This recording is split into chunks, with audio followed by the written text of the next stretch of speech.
So guys, for the first step, you want to make sure your graphics card drivers are fully up to date. So I've left 3 links down below for GeForce Experience, AMD software, and for the Intel Driver Support Assistant.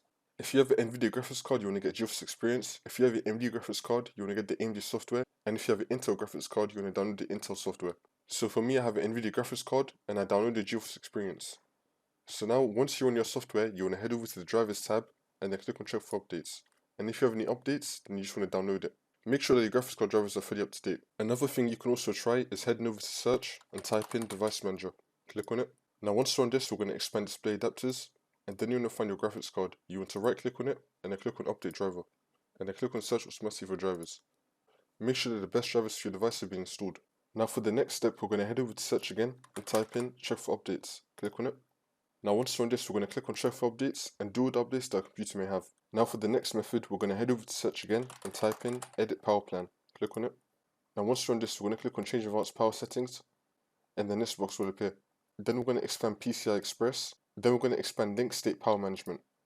And then you're going to make the setting off and click on OK.